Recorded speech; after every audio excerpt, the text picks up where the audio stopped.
What we're going to do to warm up, we're going to work on the 10 stealth steps in Tomo Ryu. So we take the very first stealth step, Shinobi Ashi. It's the most basic stealth walking technique that everyone learns, and everyone has a kind of a different name for it depending on the tradition. But it is the most basic form. If I'm going this way towards the camera, my head is facing this way, hips facing this way, and I'm moving forward. Toe to heel, transfer the weight, inhale when you lift the leg, exhale when you drop the leg. You want to make sure you're controlling your breathing, you're moving. The point that I'm trying to make is that depending on the environment, everything does change. If you're doing Shinobi Ashi and you're doing that particular stealth step, say right here, then you would do it a certain way, but it would be different if I did it out there. It would be different if I did it on gravel. It would be different if we did it, say, coming out of the water. The elements, which we get from the Tenshi Jin, right? The elements around us is what dictates the step that we do, how we do it, when we do it, why we do it. So in many ways, we always practice in a very basic, go from this place to this place. There's Shinobi Ashi, right? And everyone gets the formal 1, 2, 3. For you guys watching the camera, straight up, I will not even deny it. All the stealth videos that you guys see, that is the beginner lesson. That's not the application. That's not the intermediate. That isn't the advanced. If you want to learn it, join the organization, come in and train. You guys always see the classical me bring my knee up, right? That's like the picture everyone sees me doing stealth walking, or bring the knee up really high, point the toe, come down, bring the heel up, that transfer of weight. So if I put the toe down here, when I put my heel down, I bring my heel up on this side. I inhale when the knee comes up, exhale when I come down, and sink my weight.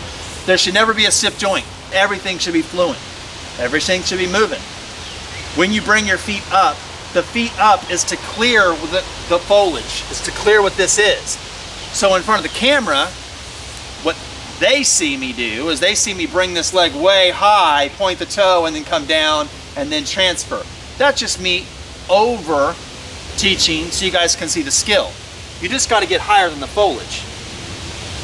Why am I saying that? Because what I want you guys to do is start here, and then I need you to get 20 feet in, up the hill, and then turn around 20 feet back, and then back on here with that step. Now, when you're doing stealth walking, stealth comes in a variety of different ways. It doesn't always just mean, I don't hear you.